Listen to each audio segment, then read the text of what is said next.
ശാന്തി 30-1-25 പ്രഭാതമുരളി ബാബ്ദാദ മധുബൻ. ബാബ പറയുന്നു, മധുരമായ കുട്ടികളെ, ഈ പഴയ ലോകത്തിൽ യാതൊരു സാരവും ഇല്ല. അതിനാൽ നിങ്ങൾ ഇതിനോട് ഹൃദയം ചേർക്കരുത്. ബാബയുടെ ഓർമ്മ മുറിഞ്ഞുവെങ്കിൽ ശിക്ഷ അനുഭവിക്കേണ്ടി വരും. ചോദ്യം: ബാബയുടെ മുഖ്യ ഡയറക്ഷൻ എന്താണ്?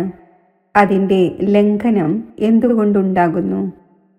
ഉത്തരം: ബാബയുടെ ഡയറക്ഷനാണ് ആരിൽ നിന്നും സേവനം എടുക്കാതിരിക്കൂ. കാരണം നിങ്ങൾ സ്വയം സെർവൻ്റാണ്. എന്നാൽ ദേഹാഭിമാനം കാരണം ബാബയുടെ ഈ ഡയറക്ഷൻ ലംഘിക്കുന്നു. ബാബ പറയുന്നു, നിങ്ങൾ ഇവിടെ സുഖമെടുക്കുകയാണെങ്കിൽ അവിടെയുള്ള സുഖം കുറഞ്ഞു പോകും. പല കുട്ടികളും നമ്മൾ ഇൻഡിപെൻഡൻ്റ് ആയിരിക്കും എന്ന് പറയുന്നു. പക്ഷേ നിങ്ങളെല്ലാവരും ബാബയെ ഡിപ്പെൻഡ് ചെയ്യുന്നുണ്ട്. ഗീതം: ഹൃദയത്തിൻ്റെ ആശ്രയം മുറിഞ്ഞു പോകരുത്. ഓം ശാന്തി. ശിവഭഗവാനുവാച തൻ്റെ സാലിഗ്രാമങ്ങളെ പ്രതി. ശിവനെയും സാലിഗ്രാമത്തെയും എല്ലാ മനുഷ്യരും അറിയുന്നു. രണ്ടും നിരാകാരമാണ്. ഇപ്പോൾ ശ്രീകൃഷ്ണ ഭഗവാനുവാച എന്ന് പറയുവാൻ സാധിക്കില്ല. ഭഗവാൻ ഒന്നേ ഉള്ളൂ. ശിവഭഗവാനുവാച ആരെ പ്രതി? ആത്മീയ കുട്ടികളെ പ്രതി. ബാബ മനസ്സിലാക്കിച്ചു തന്നിട്ടുണ്ട്. ഇപ്പോൾ കുട്ടികളുടെ കണക്ഷൻ തന്നെ ബാബയുമായാണ്. കാരണം പതീത പാവനും ജ്ഞാനസാഗരനും സ്വർഗത്തിൻ്റെ സമ്പത്ത് നൽകുന്നവനും ശിവ് ബാബ തന്നെയാണ്. ഓർമ്മിക്കേണ്ടതും ആ ഒന്നിനെ തന്നെയാണ്. ബ്രഹ്മാവ് ആ ഒന്നിൻ്റെ ഭാഗ്യശാലി രഥമാണ്. രഥത്തിലൂടെ തന്നെയാണ് ബാബ സമ്പത്ത് നൽകുന്നത്. ബ്രഹ്മാവ് സമ്പത്ത് നൽകുന്നവനല്ല, ബ്രഹ്മാവ് എടുക്കുന്നവനാണ്. കുട്ടികൾക്ക് സ്വയം ആത്മാവാണ് എന്ന് മനസ്സിലാക്കി ബാബയെ ഓർമ്മിക്കേണ്ടതുണ്ട്. ഉദാഹരണമായി, രഥത്തിന് എന്തെങ്കിലും ബുദ്ധിമുട്ടുണ്ടാകുന്നു എന്ന് വിചാരിക്കൂ. കാരണത്താലോ അകാരണത്താലോ കുട്ടികൾക്ക് മുരളി ലഭിക്കുന്നില്ലെങ്കിൽ കുട്ടികളുടെ മുഴുവൻ അറ്റൻഷനും ശിവ് ബാബയുടെ നേർക്ക് പോകുന്നു. ആ ഒന്ന് ഒരിക്കലും രോഗബാധിതം ആവുക സാധ്യമല്ല. കുട്ടികൾക്ക് ഇത്രയും ജ്ഞാനം ലഭിച്ചു. അവർക്കും മനസ്സിലാക്കിച്ചു കൊടുക്കാൻ സാധിക്കും. എക്സിബിഷനിൽ കുട്ടികൾ എത്ര മനസ്സിലാക്കിച്ചു കൊടുക്കുന്നു. ജ്ഞാനം കുട്ടികളിൽ ഉണ്ടല്ലോ. ഓരോരുത്തരുടെയും ബുദ്ധിയിൽ ചിത്രങ്ങളുടെ ജ്ഞാനം നിറഞ്ഞിരിക്കുകയാണ്. കുട്ടികൾക്ക് പറ്റിച്ചേർന്നിരിക്കാൻ സാധിക്കില്ല. പോസ്റ്റ് വരുന്നതും പോകുന്നതും നിൽക്കുന്നു എന്ന് വിചാരിക്കൂ. സ്ട്രൈക്ക് ഉണ്ടാകുന്നു. പിന്നെ എന്തു ചെയ്യും? ജ്ഞാനം കുട്ടികളിലുണ്ട്. മനസ്സിലാക്കിച്ചു കൊടുക്കണം. സത്യയുഗം ഉണ്ടായിരുന്നു. ഇപ്പോൾ കലിയുഗമാകുന്ന പഴയ ലോകമാണ്. ഗീതയിലും പറയുന്നു, പഴയ ലോകത്തിൽ ഒരു സാരവും ഇല്ല. ഇതിനോട് മനസ്സ് ചേർക്കരുത്, ഇല്ലെങ്കിൽ ശിക്ഷ ലഭിക്കും. ബാബയുടെ ഓർമ്മയിലൂടെ ശിക്ഷകൾ ഇല്ലാതാകും. ബാബയുടെ ഓർമ്മ മുറിഞ്ഞു പോവുകയും പിന്നെ ശിക്ഷ അനുഭവിക്കേണ്ടി വരികയും പഴയ ലോകത്തിലേക്ക് പോവുകയും ചെയ്യുക എന്നതുണ്ടാകരുത്. ബാബയുടെ ഓർമ്മ പോലും ഇല്ലാത്ത ധാരാളം പേരുണ്ട്. പഴയ ലോകവുമായി മനസ്സ് യോജിച്ചു. ലോകം വളരെ മോശമാണ്. ആരോടെങ്കിലും മനസ്സ് യോജിച്ചുവെങ്കിൽ ശിക്ഷ വളരെയധികം ലഭിക്കും. കുട്ടികൾക്ക് ജ്ഞാനം കേൾക്കേണ്ടതുണ്ട്. ഭക്തിമാർഗത്തിൻ്റെ ഗീതവും കേൾക്കേണ്ടതില്ല. ഇപ്പോൾ നിങ്ങൾ സംഗമത്തിലാണ്. ജ്ഞാനസാഗരനായ ബാബയിലൂടെ നിങ്ങൾക്ക് സംഗമത്തിൽ തന്നെയാണ് ജ്ഞാനം ലഭിക്കുന്നത്. ലോകത്തിൽ ഇതാർക്കും അറിയില്ല. ജ്ഞാനസാഗരൻ ഒന്നേ ഉള്ളൂ. ആ ഒന്ന് എപ്പോഴാണോ ജ്ഞാനം നൽകുന്നത്, അപ്പോൾ മനുഷ്യരുടെ സദ്ഗതി ഉണ്ടാകുന്നു. സദ്ഗതി ദാതാവ് ഒന്ന് തന്നെയാണ്. പിന്നെ ആ ഒന്നിൻ്റെ മതമനുസരിച്ച് നടക്കേണ്ടതുണ്ട്. മായ ആരെയും വിടുന്നില്ല. ദേഹാഭിമാനത്തിനു ശേഷം തന്നെയാണ് ഏതെങ്കിലുമൊക്കെ തെറ്റുണ്ടാകുന്നത്. ചിലർ സെമി കാമത്തിന് വശപ്പെടുന്നു, ചിലർ ക്രോധത്തിന് വശപ്പെടുന്നു. സ്നേഹിക്കണം, ഇത് ചെയ്യണം എന്ന് മനസ്സിൽ കൊടുങ്കാറ്റ് ധാരാളം വരുന്നു. ആരുടെയെങ്കിലും ശരീരത്തോട് ഹൃദയം ചേർക്കരുത്. ബാബ പറയുന്നു, സ്വയം ആത്മാവാണ് എന്ന് മനസ്സിലാക്കൂ. ശരീരത്തിൻ്റെ ബോധം ഉണ്ടായിരിക്കരുത്. ഇല്ലെങ്കിൽ ബാബയുടെ ആജ്ഞയുടെ ലംഘനം ഉണ്ടാകുന്നു. ദേഹാഭിമാനത്തിലൂടെ നഷ്ടം വളരെയധികം ഉണ്ടാകുന്നു. അതിനാൽ ദേഹസഹിതം സർവ്വതും മറക്കേണ്ടതുണ്ട്. കേവലം ബാബയെയും വീടിനെയും ഓർമ്മിക്കണം. ആത്മാക്കൾക്ക് ബാബ മനസ്സിലാക്കിച്ചു തരുന്നു, ശരീരം കൊണ്ട് കാര്യങ്ങൾ ചെയ്യവേ എന്നെ ഓർമ്മിക്കൂ, അപ്പോൾ വികർമ്മം ഭസ്മമാകും. വഴി വളരെ സഹജമാണ്. നിങ്ങളിൽ നിന്നും തെറ്റുകൾ ഉണ്ടായിക്കൊണ്ടിരിക്കുന്നു എന്നതും മനസ്സിലാക്കുന്നുണ്ട്. പക്ഷേ തെറ്റുകളിൽ കുടുങ്ങിക്കൊണ്ടേയിരിക്കുക എന്നതുണ്ടാകരുത്. ഒരു തവണ തെറ്റുണ്ടായി വീണ്ടും ആ തെറ്റ് ചെയ്യുവാൻ പാടില്ലാത്തതാണ്. തൻ്റെ ചെവിക്ക് പിടിക്കണം, പിന്നെ ഈ തെറ്റ് ഉണ്ടാവുകയില്ല. പുരുഷാർത്ഥം ചെയ്യേണ്ടത് ആവശ്യമാണ്. അഥവാ അടിക്കടി തെറ്റുണ്ടാകുന്നുവെങ്കിൽ മനസ്സിലാക്കണം, നമ്മുടെ വളരെയധികം നഷ്ടമുണ്ടാകും. തെറ്റ് ചെയ്ത് ദുർഗതി പ്രാപിച്ചുവല്ലോ. എത്ര വലിയ പടികൾ ഇറങ്ങി എന്തായിരിക്കുകയാണ്. മുൻപ് ഈ ജ്ഞാനം ഉണ്ടായിരുന്നില്ല. ഇപ്പോൾ നമ്പർ വൈസ് പുരുഷാർത്ഥമനുസരിച്ച് ജ്ഞാനത്തിൽ എല്ലാവരും പ്രാവീണ്യം ഉള്ളവരായി എത്ര സാധിക്കുമോ അന്തർമുഖരായി ഇരിക്കണം. വായ്കൊണ്ട് ഒന്നും പറയേണ്ടതില്ല. ആരാണോ ജ്ഞാനത്തിൽ പ്രാവീണ്യമുള്ള കുട്ടികൾ, അവർ ഒരിക്കലും പഴയ ലോകത്തോട് ഹൃദയം ചേർക്കുകയില്ല. അവരുടെ ബുദ്ധിയിലുണ്ടായിരിക്കും, നമ്മൾ രാവണ രാജ്യത്തിൻ്റെ വിനാശം ചെയ്യാൻ ആഗ്രഹിക്കുന്നു. ഈ ശരീരവും പഴയ രാവണ സമ്പ്രദായത്തിൻ്റെതാണ്. അപ്പോൾ നമ്മൾ രാവണ സമ്പ്രദായത്തെ എന്തിനോർമ്മിക്കണം? ഒരു രാമനെ ഓർമ്മിക്കണം. സത്യമായ പിതാവൃത ആകണമല്ലോ. ബാബ പറയുന്നു, എന്നെ ഓർമ്മിച്ചു കൊണ്ടിരിക്കൂ, എങ്കിൽ നിങ്ങളുടെ വികർമ്മം വിനാശമാകും. പിതാവൃത അഥവാ ഭഗവാൻ വൃത ആകേണ്ടത് ആവശ്യമാണ്. ഭക്തർ ഭഗവാനെ തന്നെ ഓർമ്മിക്കുന്നു. ഹേ ഭഗവാനെ, വന്ന് നമുക്ക് സുഖ ശാന്തിയുടെ സമ്പത്ത് നൽകൂ. ഭക്തിമാർഗത്തിലാണെങ്കിൽ ബലി അർപ്പണമാകുന്നു, ബലി അർപ്പിക്കുന്നു. ഇവിടെ ബലി അർപ്പിക്കുന്നതിൻ്റെ കാര്യമേ ഇല്ല. നമ്മളാണെങ്കിൽ ജീവിച്ചിരിക്കെ മരിക്കുന്നു, അതിനർത്ഥം ബലി അർപ്പിക്കുന്നു. ഇതാണ് ജീവിച്ചിരിക്കെ ബാബയുടേതാവുക എന്നത്. കാരണം ആ ഒന്നിലൂടെ സമ്പത്ത് നേടേണ്ടതുണ്ട്, ആ ഒന്നിൻ്റെ മതത്തിലൂടെ നടക്കേണ്ടതുണ്ട്. ജീവിച്ചിരിക്കെ ബലി അർപ്പിക്കുക, അർപ്പണമാവുക എന്നത് വാസ്തവത്തിൽ ഇപ്പോഴത്തെ കാര്യമാണ്. ഭക്തിമാർഗത്തിൽ അവർ പിന്നെ എത്ര ജീവഘാതവും മറ്റും ചെയ്യുന്നു. ഇവിടെ ജീവഘാതത്തിൻ്റെ കാര്യമില്ല. ബാബ പറയുന്നു, സ്വയം ആത്മാവാണ് എന്ന് മനസ്സിലാക്കൂ. ബാബയുമായി യോഗം യോജിപ്പിക്കൂ. ദേഹാഭിമാനത്തിൽ വരാതിരിക്കൂ. എഴുന്നേൽക്കുമ്പോഴും ഇരിക്കുമ്പോഴും ബാബയെ ഓർമ്മിക്കുന്നതിൻ്റെ പുരുഷാർത്ഥം ചെയ്യണം. 100% പാസ് ആരുമായിട്ടില്ല, കീഴ്മേൽ ആയിക്കൊണ്ടിരിക്കുന്നു. തെറ്റുകൾ ഉണ്ടാകുന്നു. അതിന്മേൽ മുന്നറിയിപ്പ് ലഭിക്കാതിരുന്നാൽ തെറ്റുകൾ എങ്ങനെയാണ് ഉപേക്ഷിക്കുക? മായ ആരെയും വിടുന്നില്ല. പറയുന്നു, ബാബ, നമ്മൾ മായയോട് തോറ്റുപോകുന്നു. പുരുഷാർത്ഥം ചെയ്യുന്നുമുണ്ട്, പിന്നെ അറിയില്ല എന്താണ് ഉണ്ടാകുന്നതെന്ന്. നമ്മളിൽ നിന്നും ഇത്രയും കടുത്ത തെറ്റുകൾ എങ്ങനെ ഉണ്ടാകുന്നു എന്നറിയില്ല. ഇതിലൂടെ ബ്രാഹ്മണ കുലത്തിൽ നമ്മുടെ പേരിന് അപകീർത്തി ഉണ്ടാകുന്നു എന്ന് മനസ്സിലാക്കുകയും ചെയ്യുന്നു. എന്നിട്ടും മായയുടെ ഇങ്ങനെയുള്ള യുദ്ധമുണ്ടാകുന്നു, അത് മനസ്സിലാകുന്നില്ല. ദേഹാഭിമാനത്തിൽ വരുന്നതിലൂടെ അവിവേകിയായി മാറുന്നത് പോലെയാണ്. അവിവേകത്തിൻ്റെ കാര്യം ഉണ്ടാകുന്നുവെങ്കിൽ അപകീർത്തിയും ഉണ്ടാകുന്നു, സമ്പത്തും കുറഞ്ഞു പോകുന്നു. ഇങ്ങനെ ധാരാളം പേർ തെറ്റുകൾ ചെയ്യുന്നു. മായ ഇങ്ങനെ ശക്തമായി അടിക്കുന്നു, അതിലൂടെ സ്വയം തോറ്റുപോകുന്നു. പിന്നെ ദേഷ്യത്തിൽ വന്ന് ആരെങ്കിലും അടിക്കുകയോ ചെരുപ്പ് കൊണ്ട് അടിക്കുകയോ ചെയ്യുന്നു. പിന്നെ പശ്ചാത്തപിക്കുകയും ചെയ്യുന്നു. ബാബ പറയുന്നു, ഇപ്പോൾ വളരെ പ്രയത്നിക്കേണ്ടി വരും. തൻ്റെയും ഹാനി ഉണ്ടാക്കി മറ്റുള്ളവരുടെയും ഹാനി ഉണ്ടാക്കി എത്ര നഷ്ടമുണ്ടായി. രാഹുവിൻ്റെ ഗ്രഹണം ബാധിച്ചു. ഇപ്പോൾ ബാബ പറയുന്നു, ദാനം നൽകൂ, എങ്കിൽ ഗ്രഹണം മാറും.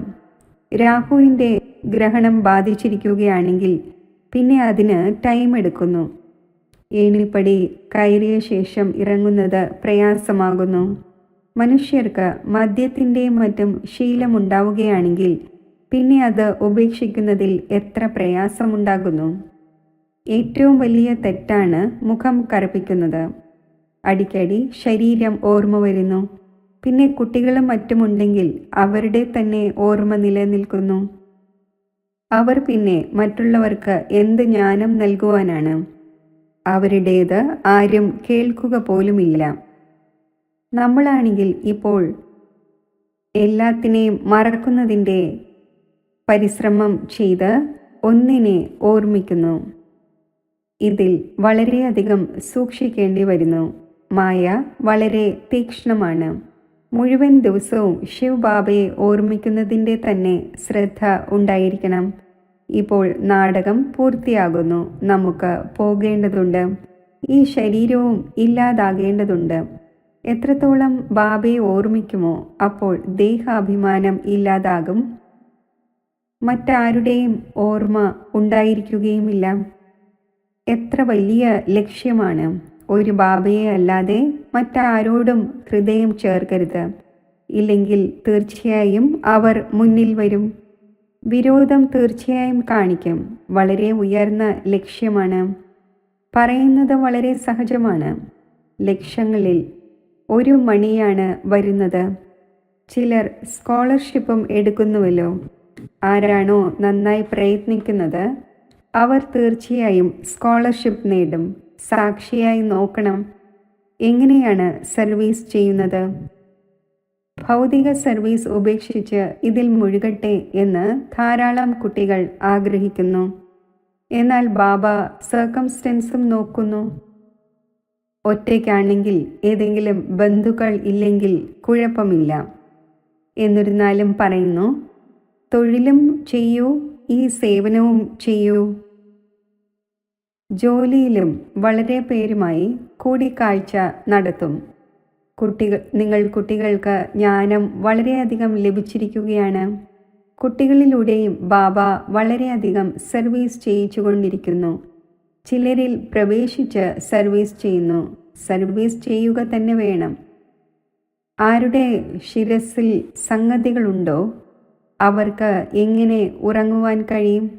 ശിവബാബ ജ്വലിക്കുന്ന ജ്യോതി തന്നെയാണ്. ബാബ പറയുന്നു, ഞാനാണെങ്കിൽ ദിനരാത്രം സർവീസ് ചെയ്യുന്നു. ക്ഷീണിക്കുന്നത് ശരീരമാണ്. പിന്നെ ആത്മാവും എന്തു ചെയ്യും? ശരീരം പ്രവർത്തിക്കുന്നില്ല. ബാബയാണെങ്കിൽ അക്ഷീണമാണല്ലോ. ആ ഒന്ന് ജ്വലിക്കുന്ന ജ്യോതിയാണ്. മുഴുവൻ ലോകത്തെയും ഉണർത്തുന്നു. ആ ഒന്നിൻ്റെ പാർട്ട് തന്നെ വണ്ടർഫുള്ളാണ്. അതിനെ കുട്ടികളായ നിങ്ങളിലും കുറച്ചു പേരാണ് അറിയുന്നത്. കാലന്മാരുടെയും കാലനാണ് ബാബ. ആ ഒന്നിൻ്റെ ആജ്ഞ അംഗീകരിക്കുന്നില്ലെങ്കിൽ ധർമ്മരാജനിൽ നിന്നും ശിക്ഷ അനുഭവിക്കും. ബാബയുടെ മുഖ്യ ഡയറക്ഷനാണ് ആരിൽ നിന്നും സേവനം എടുക്കാതിരിക്കൂ. എന്നാൽ ദേഹാഭിമാനത്തിൽ വന്ന് ബാബയുടെ ആജ്ഞ ലംഘിക്കുന്നു. ബാബ പറയുന്നു, നിങ്ങൾ സ്വയം സർവൻ്റാണ്. ഇവിടെ സുഖം എടുക്കുകയാണെങ്കിൽ അവിടെ സുഖം കുറഞ്ഞു പോകും. ശീലം ഉണ്ടായിപ്പോയാൽ സെർവൻ്റ് ഇല്ലാതെ ഇരിക്കുവാൻ സാധിക്കില്ല. പലരും പറയുന്നു നമ്മൾ ഇൻഡിപെൻഡൻ്റായി ഇരിക്കും എന്ന്. പക്ഷേ ബാബ പറയുന്നു, ഡിപ്പെൻഡായി ഇരിക്കുന്നത് നല്ലതാണ്. നിങ്ങളേവരും ബാബയിൽ ഡിപ്പെൻഡ് ചെയ്യൂ. ഇൻഡിപെൻഡൻ്റ് ആകുന്നതിലൂടെ വീണു പോകുന്നു. നിങ്ങളേവരും ശിവ് ബാബയെ ഡിപ്പെൻഡ് ചെയ്യുന്നു. മുഴുവൻ ലോകവും ഡിപ്പെൻഡ് ചെയ്യുന്നു. അതിനാലാണ് ഹേ പതീത പാവന വരൂ എന്ന് പറയുന്നത്. ആ ഒന്നിൽ നിന്ന് തന്നെയാണ് സുഖവും ശാന്തിയും ലഭിക്കുന്നത്. പക്ഷേ മനസ്സിലാക്കുന്നില്ല. ഈ ഭക്തിമാർഗത്തിൻ്റെ സമയവും പാസ്സാവുക തന്നെ വേണം. എപ്പോഴാണോ രാത്രി പൂർത്തിയാകുന്നത് അപ്പോൾ ബാബ വരുന്നു. ഒരു സെക്കൻഡിൻ്റെ പോലും വ്യത്യാസം ഉണ്ടാവുക സാധ്യമല്ല. ബാബ പറയുന്നു, ഞാൻ ഈ ഡ്രാമയെ അറിയുന്നവനാണ്. ഡ്രാമയുടെ ആദ്യമധ്യ അന്ത്യത്തെ മറ്റാരും അറിയുന്നില്ല. സത്യയുഗം മുതൽ ഈ ജ്ഞാനം പ്രായേണ ലോപിക്കുന്നു. ഇപ്പോൾ നിങ്ങൾ രചയിതാവിനെയും രചനയുടെ ആദിമധ്യ അന്ത്യത്തെയും അറിയുന്നു. ഇതിനെ തന്നെയാണ് ജ്ഞാനം എന്ന് പറയുന്നത്. ബാക്കിയെല്ലാം ഭക്തിയാണ്. ബാബയെ നോളജ്ഫുൾ എന്ന് പറയുന്നു. നമുക്ക് ആ നോളജ് ലഭിച്ചുകൊണ്ടിരിക്കുകയാണ്. കുട്ടികൾക്ക് നല്ല ലഹരിയും ഉണ്ടായിരിക്കേണ്ടതാണ്. എന്നാൽ രാജധാനി സ്ഥാപിതമാകേണ്ടതുണ്ട് എന്നതും മനസ്സിലാക്കുന്നു. ചിലർ പ്രജയിലും സാധാരണ ജോലിക്കാരും വേലക്കാരുമാകുന്നു. അല്പം പോലും ജ്ഞാനം മനസ്സിലാകുന്നില്ല. വണ്ടറാണല്ലോ. ജ്ഞാനം വളരെ സഹജമാണ്. 84 ജന്മങ്ങളുടെ ചക്രം ഇപ്പോൾ പൂർത്തിയായി. ഇപ്പോൾ തൻ്റെ വീട്ടിലേക്ക് പോകേണ്ടതുണ്ട്. നമ്മൾ ഡ്രാമയിലെ മുഖ്യ ആക്ടേഴ്സാണ്. മുഴുവൻ ഡ്രാമയെയും അറിഞ്ഞു കഴിഞ്ഞു. മുഴുവൻ ഡ്രാമയിലും ഹീറോ ഹീറോയിൻ ആക്ടർ നമ്മളാണ്. എത്ര സഹജമാണ്. പക്ഷേ ഭാഗ്യത്തിലില്ലെങ്കിൽ പുരുഷാർത്ഥവും എന്തു ചെയ്യുവാനാണ്? പഠനത്തിൽ ഇങ്ങനെ ഉണ്ടാകുന്നു. ചിലർ തോറ്റുപോകുന്നു. എത്ര വലിയ സ്കൂളാണ്. രാജധാനി സ്ഥാപിതമാകേണ്ടതുണ്ട്. ഇപ്പോൾ ആര് എത്ര പഠിക്കുമോ കുട്ടികൾക്ക് അറിയാൻ സാധിക്കും നമ്മൾ എന്ത് പദവി നേടുമെന്ന്. അനേകമുണ്ട്. എല്ലാവരും അവകാശിയാവുകയില്ല. പവിത്രമാകുന്നത് വളരെ പ്രയാസമാണ്. ബാബ എത്ര സഹജമായി മനസ്സിലാക്കിച്ചു തരുന്നു. ഇപ്പോൾ നാടകം പൂർത്തിയാകുന്നു. ബാബയുടെ ഓർമ്മയിലൂടെ സദോ പ്രധാനമായി സദോ പ്രധാന ലോകത്തിൻ്റെ അധികാരിയാകണം. എത്ര സാധിക്കുമോ ഓർമ്മയിലിരിക്കണം. പക്ഷേ ഭാഗ്യത്തിലില്ലെങ്കിൽ പിന്നെ ബാബയ്ക്ക് പകരം മറ്റുള്ളവരെ ഓർമ്മിക്കുന്നു. ഹൃദയം ചേർക്കുന്നതിലൂടെ പിന്നെ വളരെയധികം കരയേണ്ടിയും വരുന്നു. ബാബ പറയുന്നു, ഈ പഴയ ലോകത്തോട് ഹൃദയം ചേർക്കരുത്. ഇത് ഇല്ലാതാകേണ്ടതുണ്ട്. ഇത് മറ്റാർക്കും അറിയില്ല. കലിയുഗം ഇപ്പോൾ വളരെയധികം സമയം തുടരേണ്ടതുണ്ട് എന്ന് അവർ വിചാരിക്കുന്നു. ഘോര നിദ്രയിൽ ഉറങ്ങിക്കിടക്കുകയാണ്. നിങ്ങളുടെ ഈ എക്സിബിഷൻ പ്രജകളെ ഉണ്ടാക്കുന്നതിന് വേണ്ടിയുള്ള വിഹംഗ മാർഗത്തിലുള്ള സർവീസിൻ്റെ സാധനമാണ്. ചിലർ രാജാവും റാണിയും വരും. സർവീസിൻ്റെ നല്ല താല്പര്യം വയ്ക്കുന്ന ധാരാളം പേരുണ്ട്. പിന്നെ ചിലർ ദരിദ്രരും ചിലർ ധനികരുമാണ്. മറ്റുള്ളവരെ തനിക്ക് സമാനമാക്കുന്നു. അതിൻ്റെയും നേട്ടം ലഭിക്കണമല്ലോ. അന്ധരുടെ ഊന്നുവടിയാകണം. കേവലം ഇത് പറഞ്ഞു കൊടുക്കണം. ബാബയെയും സമ്പത്തിനെയും ഓർമ്മിക്കൂ. വിനാശം മുന്നിൽ നിൽക്കുകയാണ്. എപ്പോഴാണോ വിനാശത്തിൻ്റെ സമയം സമീപം കാണുന്നത് അപ്പോൾ നിങ്ങളുടെ കാര്യങ്ങൾ കേൾക്കും. നിങ്ങളുടെ സർവീസും അഭിവൃദ്ധി പ്രാപിക്കും. തീർച്ചയായും ശരിയാണ് എന്ന് മനസ്സിലാക്കും. വിനാശം ഉണ്ടാകേണ്ടതുണ്ട് എന്ന് നിങ്ങൾ നിലവിളിച്ചുകൊണ്ടിരിക്കുന്നു. നിങ്ങളുടെ എക്സിബിഷനും മേളയുടെ സർവീസും അഭിവൃദ്ധി പ്രാപിച്ചുകൊണ്ടിരിക്കും. ഏതെങ്കിലും നല്ല ഹാൾ ലഭിക്കുന്നതിന് പരിശ്രമിക്കണം. വാടക കൊടുക്കുന്നതിനായി നമ്മൾ തയ്യാറാണ്. ഇങ്ങനെ പറയൂ, നിങ്ങളുടെ പേര് കൂടുതൽ പ്രസിദ്ധമാകും. ഇങ്ങനെ വളരെ പേരുടെ അടുക്കൽ ഹാൾ കിടക്കുകയാണ്. പുരുഷാർത്ഥം ചെയ്യുന്നതിലൂടെ 3 അടി ഭൂമിയുടേത് ലഭിക്കും. അതുവരെയും നിങ്ങൾ ചെറിയ ചെറിയ എക്സിബിഷൻ വയ്ക്കൂ. ശിവജയന്തിയും നിങ്ങൾ ആഘോഷിക്കുകയാണെങ്കിൽ ശബ്ദമുണ്ടാകും. ശിവജയന്തിയുടെ ഒഴിവ് ദിവസം നിശ്ചയിക്കൂ എന്ന് നിങ്ങൾ എഴുതുകയും ചെയ്യുന്നു. വാസ്തവത്തിൽ ജന്മദിനം ഒരാളുടേത് തന്നെയാണ് ആഘോഷിക്കേണ്ടത്. ആ ഒന്ന് പതീത പാവനാണ്. സ്റ്റാമ്പും വാസ്തവത്തിൽ യഥാർത്ഥമായത് ഈ ത്രിമൂർത്തിയുടേതാണ്. സത്യമേവ ജയതേ. ഇത് വിജയം നേടുന്നതിൻ്റെ സമയമാണ്. നന്നായി മനസ്സിലാക്കിക്കുന്നവരും വേണം. എല്ലാ സെൻറ്റേഴ്സിലെയും ആരാണോ മുഖ്യമായവർ അവർ അറ്റൻഷൻ നൽകേണ്ടി വരും. നമ്മുടെ സ്റ്റാമ്പ് ഇറക്കുവാൻ സാധിക്കും. ഇതാണ് ത്രിമൂർത്തി ശിവജയന്തി. കേവലം ശിവജയന്തി എന്ന് പറയുന്നതിലൂടെ മനസ്സിലാക്കാൻ സാധിക്കില്ല. ഇപ്പോൾ കാര്യങ്ങൾ കുട്ടികൾക്ക് തന്നെയാണ് ചെയ്യേണ്ടത്. വളരെ പേരുടെ മംഗളം ഉണ്ടാവുകയാണെങ്കിൽ എത്ര ലിഫ്റ്റ് ലഭിക്കും? സർവീസിൻ്റെ ലിഫ്റ്റ് വളരെയധികം ലഭിക്കുന്നു. എക്സിബിഷനിലൂടെ വളരെയധികം സർവീസ് നടക്കുക സാധ്യമാണ്. പ്രജകൾ ഉണ്ടാകുമല്ലോ. സർവീസിൽ ഏത് കുട്ടികൾക്കാണ് അറ്റൻഷൻ ഉള്ളത് എന്ന് ബാബ നോക്കുന്നു. ഹൃദയത്തിലും അവർ തന്നെയാണ് കയറുന്നത്. ശരി, മധുരമായ വളരെ കാലം വേർപിരിഞ്ഞ ശേഷം തിരിച്ചു കിട്ടിയ കുട്ടികൾക്ക് മാതാവും പിതാവുമായ ബാബ് ദാദയുടെ സ്നേഹസ്മരണകൾ. Good morning. ആത്മീയ പിതാവിൻ്റെ ആത്മീയ കുട്ടികൾക്ക് നമസ്തേ. ധാരണയ്ക്കുള്ള മുഖ്യസാരം: അഥവാ ഒരു തവണ ഏതെങ്കിലും തെറ്റ് ഉണ്ടായെങ്കിൽ അതേ സമയത്ത് ചെവിക്ക് പിടിക്കണം. രണ്ടാമതും ആ തെറ്റ് ഉണ്ടാകരുത്. ഒരിക്കലും ദേഹാഹങ്കാരത്തിൽ വരരുത്. ജ്ഞാനത്തിൽ പ്രാവീണ്യം ഉള്ളവരായി അന്തർമുഖിയായി ഇരിക്കണം. സത്യമായ പിതാവ്രത ആകണം. ജീവിച്ചിരിക്കെ ബലിയർപ്പിക്കണം. ആരോടും ഹൃദയം ചേർക്കരുത്. അവിവേകത്തിൻ്റെ ഒരു കാര്യവും ചെയ്യരുത്.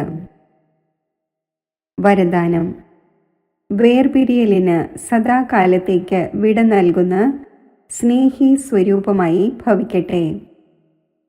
എന്താണോ സ്നേഹിക്കുന്ന ആൾക്ക് ഇഷ്ടം, അതുതന്നെ സ്നേഹിക്കുന്നവർക്കും ഇഷ്ടമാകണം. ഇതുതന്നെയാണ് സ്നേഹത്തിൻ്റെ സ്വരൂപം. നടക്കുന്നതും കഴിക്കുന്നതും കുടിക്കുന്നതും കഴിയുന്നതും സ്നേഹിക്കുന്ന ആളുടെ മനസ്സിന് ഇഷ്ടപ്പെട്ടതാകണം. അതിനാൽ ഏതൊരു സങ്കല്പമോ കർമ്മമോ ചെയ്താലും ആദ്യം ചിന്തിക്കൂ, ഇത് സ്നേഹിയായ ബാബയുടെ മനസ്സിന് ഇഷ്ടപ്പെട്ടതാണ്. ഇപ്രകാരം സത്യമായ സ്നേഹിയാകൂ. എങ്കിൽ നിരന്തര യോഗിയും സഹജ യോഗിയും ആയി മാറും. അഥവാ സ്നേഹി സ്വരൂപത്തെ സമാന സ്വരൂപത്തിലേക്ക് പരിവർത്തനപ്പെടുത്തുമെങ്കിൽ അമരമായി ഭവിക്കട്ടെ എന്ന വരദാനം ലഭിക്കും. വേർപിരിയലിന് സദാകാലത്തേക്ക് വിട ലഭിക്കും. സ്ലോഗൻ: സ്വഭാവം ഈസിയും പുരുഷാർത്ഥം അറ്റൻഷനുള്ളതും ആക്കൂ. തൻ്റെ ശക്തിശാലി മനസ്സിലൂടെ സകാശ് നൽകുന്നതിൻ്റെ സേവനം ചെയ്യൂ.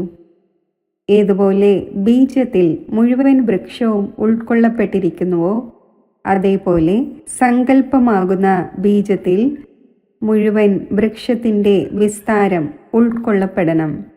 അപ്പോൾ സങ്കല്പങ്ങളുടെ ചഞ്ചലത സമാപ്തമാകും. ഈ കാലത്ത് ലോകത്തിൽ രാഷ്ട്രീയത്തിൻ്റെ ചഞ്ചലത, വസ്തുക്കളുടെ മൂല്യത്തിൻ്റെ ചഞ്ചലത, കറൻസിയുടെ ചഞ്ചലത, കർമ്മഭോഗത്തിൻ്റെ ചഞ്ചലത, ധർമ്മത്തിൻ്റെ ചഞ്ചലത വർദ്ധിച്ചുകൊണ്ടിരിക്കുകയാണ്. ആ ചഞ്ചലതയിൽ നിന്നും സ്വയം തന്നെയും സർവരെയും രക്ഷിക്കുന്നതിനായി മനസ്സിനെയും ബുദ്ധിയെയും ഏകാഗ്രമാക്കുന്നതിൻ്റെ അഭ്യാസം ചെയ്തുകൊണ്ട് സകാശ് നൽകുന്നതിൻ്റെ സേവനം ചെയ്തുകൊണ്ടിരിക്കൂ. ഓം ശാന്തി. യോഗത്തിൻ്റെ അഭ്യാസം. ജ്ഞാന സ്വരൂപ ആത്മാവായ ഞാൻ വ്യക്തഭാവത്തിൻ്റെയും വ്യക്ത ദേശത്തിൻ്റെയും സ്മൃതിക്ക് ഉപരിയാകുന്നു.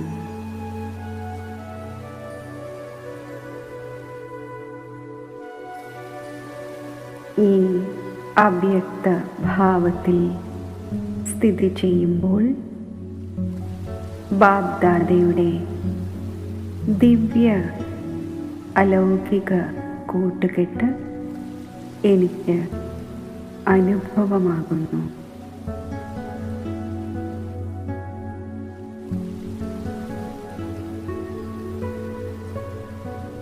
അവ്യക്ത ദേശത്തിൽ സ്ഥിതി ചെയ്യുന്നതിൻ്റെ അനുഭവം എനിക്കുണ്ടാകും. ഈ അവ്യക്ത ദേശത്തിൽ അവ്യക്ത ബാബ്ദാദയുടെ മുന്നിൽ ജ്ഞാന സൂര്യൻ്റെയും ജ്ഞാന ചന്ദ്രൻ്റെയും സൻമുഖത്ത് ഒരു ആത്മീയ നക്ഷത്രമായി ഞാൻ സ്ഥിതി ചെയ്യുന്നു.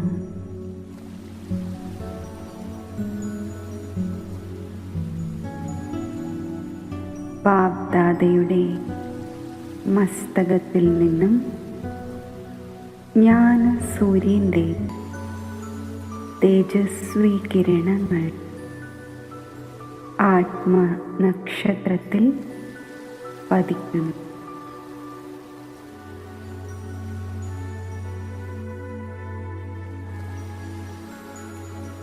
ജ്ഞാന സൂര്യൻ്റെ സർവ ഗുണങ്ങളുടെയും ഈ കിരണങ്ങൾ പതിക്കുമ്പോൾ ആ ഗുണങ്ങൾ എന്നിൽ ധാരണയാകുന്നു.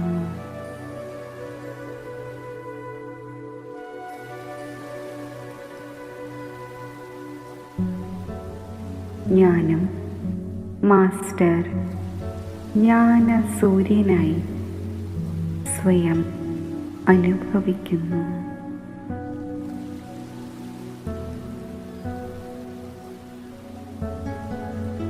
ജ്ഞാനചന്ദ്രൻ്റെ ശീതളമായ കിരണങ്ങൾ എന്നിൽ പതിക്കുമ്പോൾ എൻ്റെ സ്വരൂപവും ശീതളമായി മാറുന്നു.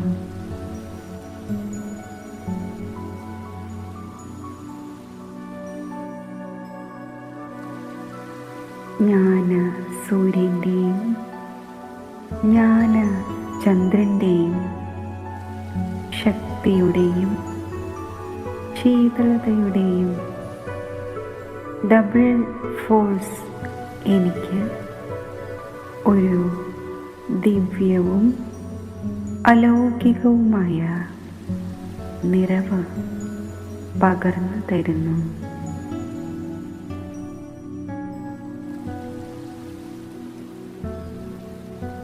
ഞാൻ സംതൃപ്ത ആത്മാവായി സഫലതാ നക്ഷത്രമായി സ്വയം അനുഭവിക്കുന്നു.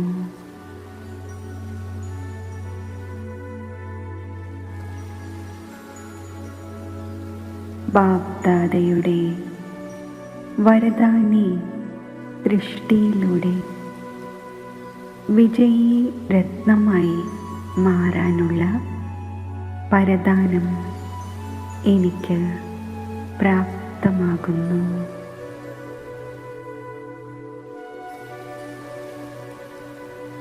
ഈ ശ്രേഷ്ഠസ്ഥിതിയും ദിവ്യ അനുഭവങ്ങളും പ്രാപ്തമാക്കി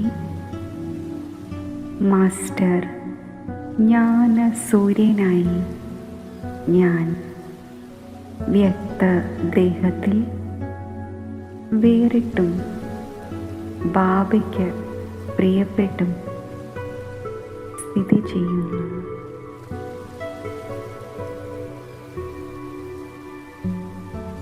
പ്രകൃതിയിലെ സൂര്യൻ്റെ പ്രകാശകിരണങ്ങൾ അന്ധകാരത്തെ ഇല്ലാതാക്കുന്നത് പോലെ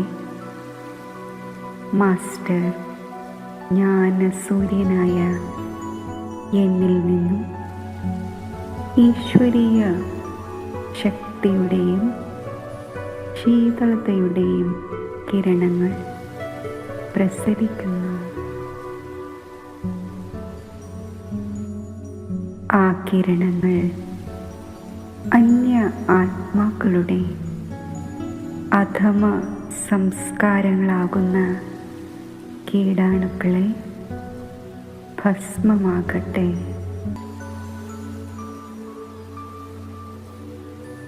ജ്ഞാനസൂര്യൻ്റെ യഥാർത്ഥ പരിചയവും പ്രാപ്തിയും നേടാനുള്ള ഭാഗ്യം സിദ്ധമാകട്ടെ.